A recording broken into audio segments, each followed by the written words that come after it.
Radio。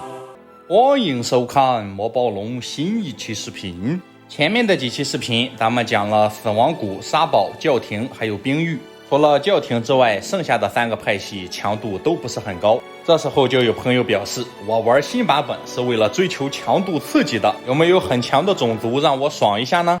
相信我，本期的矮人族绝对会让你大呼过瘾。3代的矮人族和5代的一样，都叫做堡垒。背景上，他们位于地图西北部的沃里大陆，也就是地图上的这个部分。在鹰3的世界观里面，矮人和精灵都是好朋友，堡垒的矮人也和精灵们保持着长期的友好关系。在游戏里面的表现，堡垒类似于大型要塞和大型城堡的结合，简而言之就是 UP 主最喜欢的派系。在魔法的构成方面，矮人魔法塔也可以建到5级，他们主要偏向于火系，其次偏向于水系。特殊建筑方面，他们有一个精炼室，每天为你提供1个宝石，并且每周随机产生少量资源。壁垒的魔幻池流出了羡慕的泪水。然后是观星台，是来访英雄本周视野半径+2。侦查数表示，突然发现我更加的窝囊废了。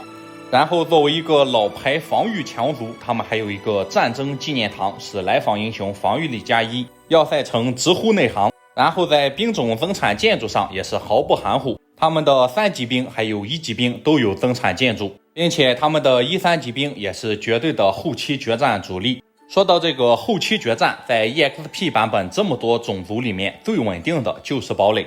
是的，你没有听错，全兵决战的话，他能压城堡一头。能够取得这样傲人的成绩，除了他们前6级兵属性扎实之外，他们的7级兵也有2种，不过和工厂的不一样，只能选择1种建设。2种7级兵分别是女武神还有邪龙。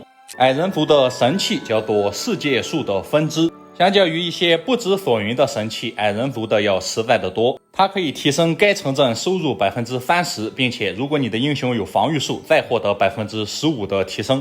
这个 15% 是直接累加的，也就是说你的英雄有高级防御术就会减伤 30%。 要塞玩防守只图一乐，真正的防守大师还得看矮人。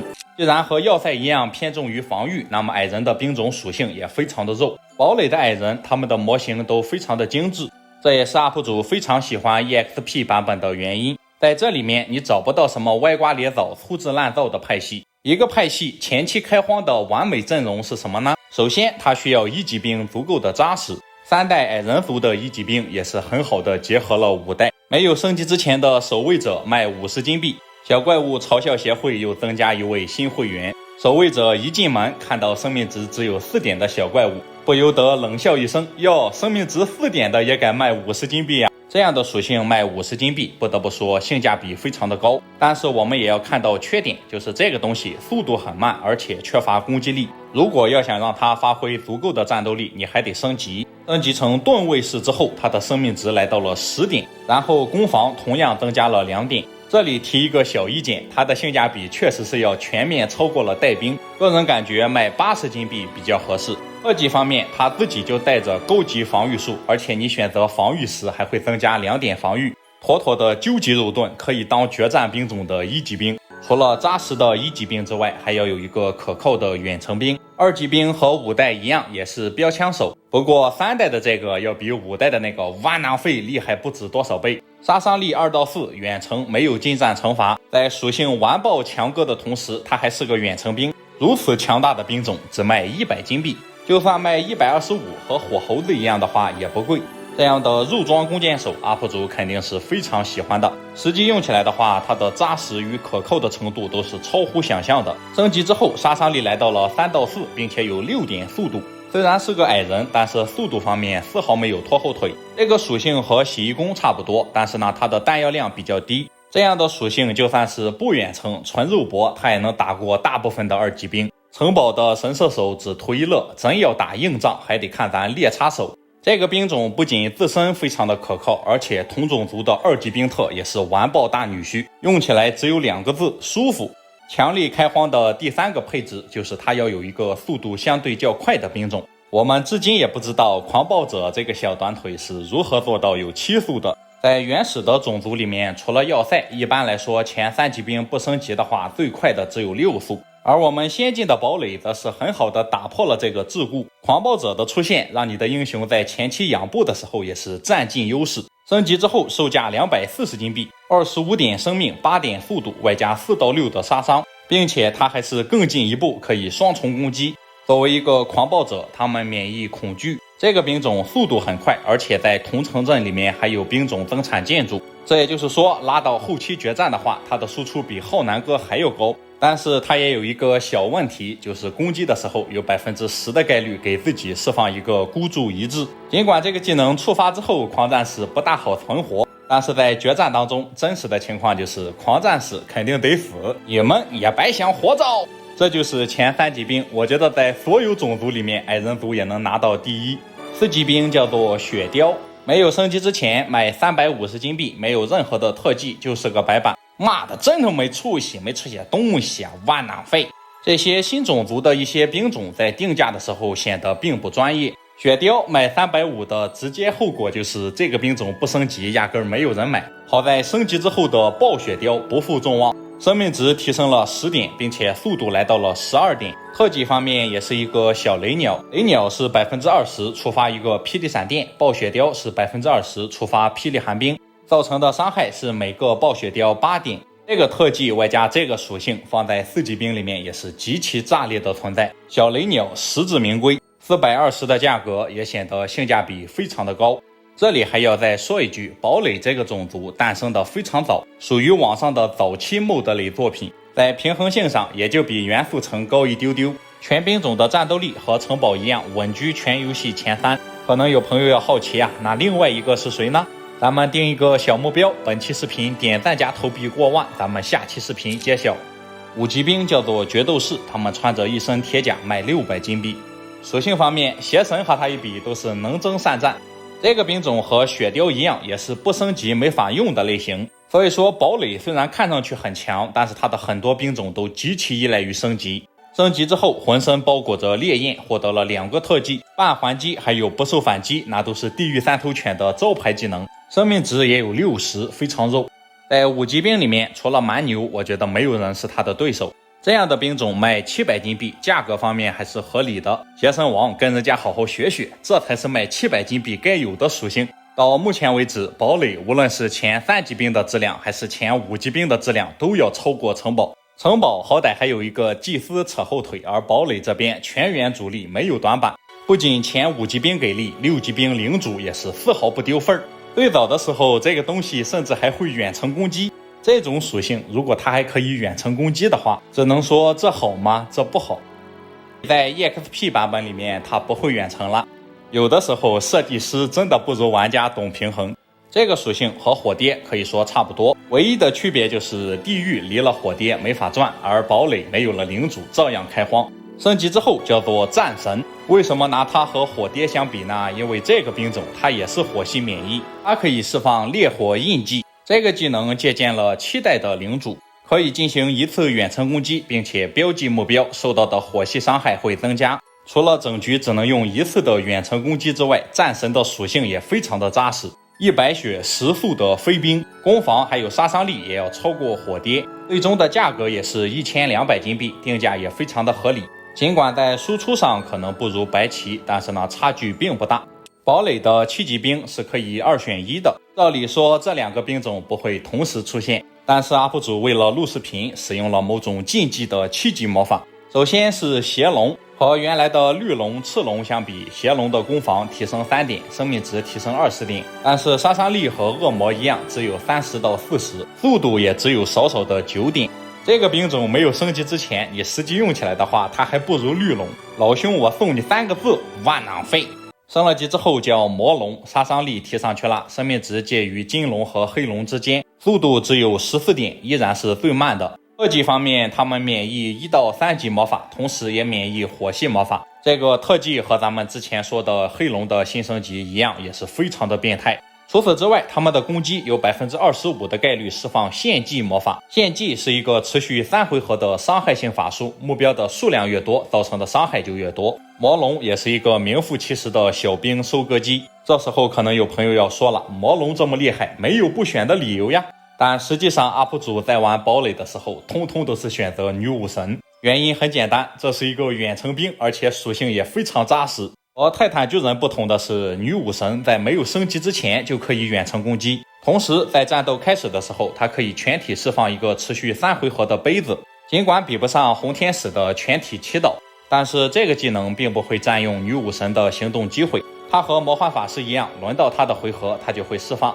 如果再放上女战士的话，堡垒的配置大概就是这样了。这是一个包含带兵、洗衣工、三头犬、浩南哥、雷鸟、火爹还有泰坦巨人的种族，这一众豪杰加一块儿，这个派系质量怎么样我就不用多说了。升级成女武神之后，它没有增加新的特技，但是杯子可以释放2次，也就是说可以持续6个回合。它的攻防、杀伤力都和泰坦巨人一样，但是生命值只有少少的200点，而且还没有泰坦巨人的招牌技能免疫心智。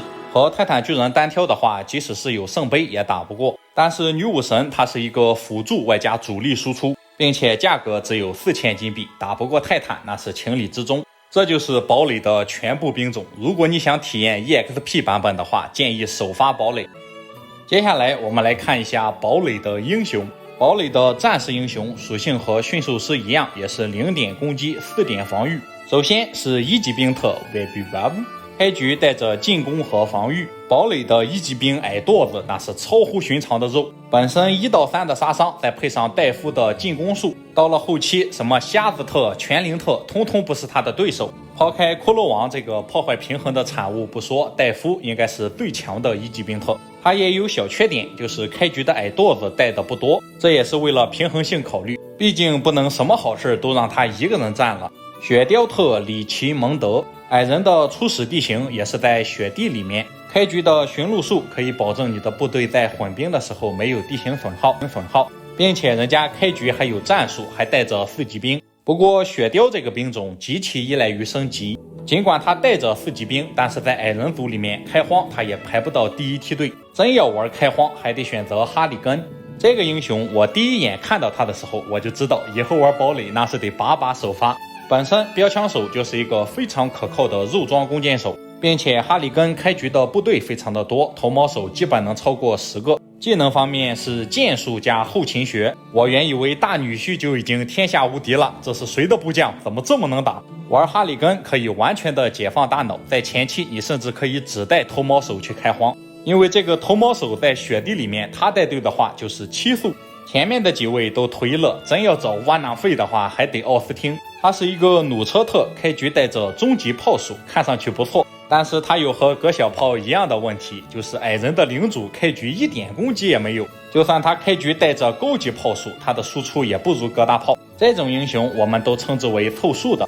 接下来这位叫做霍格王子，港口城的富婆丽娜只图一乐，真要搞钱还得看咱王子大人。金币特外加开局终极理财，升到2级必定能够学到高级理财。从特长和搞钱的角度，他就是最强的金币特。堡垒作为新手派系，他的英雄质量也是绝对的过关。在阵容方面，他们的兵种特还有金币特都是顶尖水平。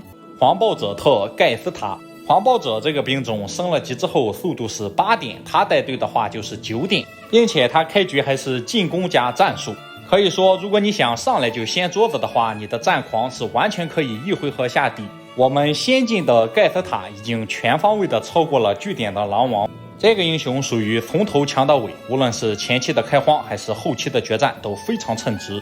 这位是学习能力特阿伦，在学习能力没有大加强之前，这就是个挖囊废，是一个凑数的。现在学习能力能够学到原力魔法之后，这个玩意儿前期开荒也是可堪一用。决斗士特克莱格希尔，开局驯鹿和防御，由于决斗士这个兵种非常依赖于升级，所以说你选他首发的话，对前期的开荒没有任何帮助。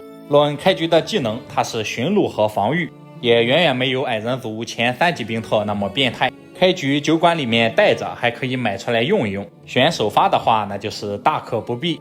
堡垒和要塞差不多，他们的战士英雄都非常的支棱，但是他们的法师则普遍异教徒化。开局虽然普遍都带着火系魔法，但是他们1点的知识还是暴露了他们前期开荒不利的弊端。但是抛开蹩脚的初始属性不谈，艾丹的初始技能还有初始魔法都是相辅相成的。莫里特开局还有火系，配上一个魔法神剑，站在莫里特的角度，他已经非常称职了。智利特芭芭拉，这位和前面的艾丹就不一样了，他虽然也有火系，但是他开局的魔法是浴火奇术，想用它开荒的话，你还得建设一个1级魔法塔，玩后期的话也不如广大的堡垒战士豪杰。寒冰特辛西亚，开局水系加火系，元素是正统在堡垒，这个英雄在堡垒法师英雄里面还是不错的。开局有一个2级魔法霹雳寒冰，而且还带着水系，并且由于开局就学会了水火，所以说呢，他升级的时候必出气土。UP 主最喜欢的堡垒族法师英雄，这位是火球特阿特利德。火球他实在不是一个好技能，而且呢，他开局和夏洛克斯一样用不了，并且 EXP 版本里面火球的伤害也没有加强，这个法术依然还是个弯囊废。水晶特米尔杜拉，之前我曾经出视频介绍过，鹰眼术也是获得了很大加强。现在的鹰眼术可以提升敌方英雄的施法消耗，同时破除对面的法术意志。就算是之前的版本，它是一个资源特，也是可以买出来用。神秘特雷妮，开局带着透视之眼，可以说有一定的进步空间。这个英雄也是不出现在酒馆里面，我是8辈子想不起来。火盾特梅丽萨，这个英雄随着等级的提升，可以提升烈火神盾的反射伤害。开局是中级火系魔法，考虑到前期开荒你是不会释放烈火神盾的，到了后期这个魔法也有一个明显的弊端，它不是一个群体法术，所以说即使是烈火神盾当成特长，梅丽莎也非常的鸡肋。后勤特莱斯利不仅颜值很高，而且特长也不含糊，在堡垒族的战火师里面属于最强梯队。这就是堡垒的全部内容，我觉得无论是英雄阵容还是兵种强度都非常的可靠。在这么多新种族里面，我最喜欢用的就是堡垒。那么第2喜欢的是谁呢？第2喜欢的是庭院。看到这里的朋友别忘了1键3连，咱们下期庭院视频见，谢谢朋友们。